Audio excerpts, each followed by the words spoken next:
number 6, the Honourable David Cunliffe. Mr. Speaker. Order. To the Minister of Finance, Mr. Speaker. Order. Has the economy improved in line with his prediction on Q&A in February 2010 that the economy would get better over the next 12 months? The Honourable Bill English. Mr. Speaker, yes, but my prediction that the member would get better hasn't. Mr. Speaker.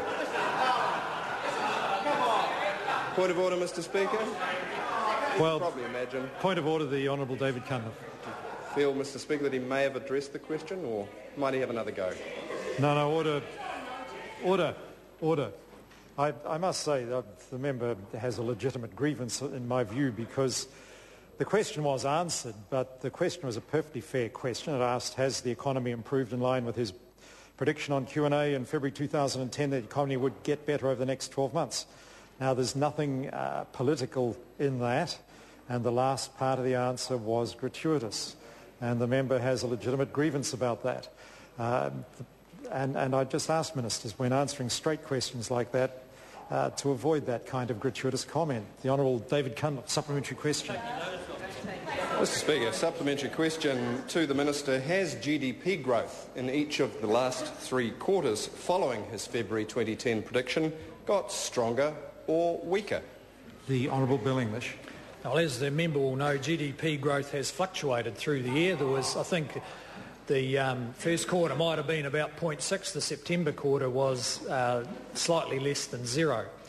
The economy did not grow in 2010 as quickly as most people anticipated. And I think the reasons for that are pretty well understood. New Zealanders are saving rather than spending, and the engine of growth that came from fast growth in credit and house prices simply hasn't kicked into action in the last 12 months. Supplementary question. Chris Tremaine. Thank you, Mr. Speaker. To the Minister of Finance, what indications are there that New Zealanders are building a platform for stronger growth ahead? The Honourable Bill English. Well, Mr. Speaker, the distinct feature of the recession was that it was to a large extent a financial recession, and that is dominated by excessive debt. So New Zealanders have set about the business of clearing that or reducing that debt and increasing their savings. And while in the short term it means that there has been a bumpy road to recovery, in the longer term it is laying down a stronger foundation for future growth, because they will have got their debt to reasonable levels and then be ready to spend and invest in a more measured way.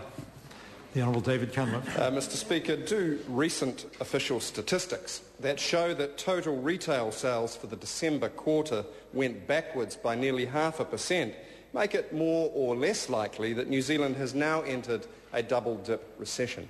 The Honourable Bill English. Well, Mr. Speaker, as the member will know, that was discussed at Select Committee last week, and there may or may not be a technical recession. It's about 0.1 or 0.2% change above or below 0. But I think the retail figures simply confirm the story we know, which is that New Zealanders are not spending. They're trying to get their debt back to reasonable levels, and they're not feeling as wealthy because their house prices have stopped going up. The Honourable David Cunliffe. Mr. Speaker, to the Minister, if the Minister considers that negative growth is a good thing because it shows New Zealanders are saving more, why doesn't he go all out and drive the economy into, say, minus 10% growth so they can save even more? The Honourable Bill English. Oh, well, Mr. Speaker, what's happening is the result of hundreds of thousands of New Zealanders making their own choices. We believe that's quite a good way to run the economy, and they have correctly figured out that if they're careful with their spending and if they support a government that is pursuing plans for a stronger economy in the future, then they can expect to get the payoff in higher incomes. Question number 7.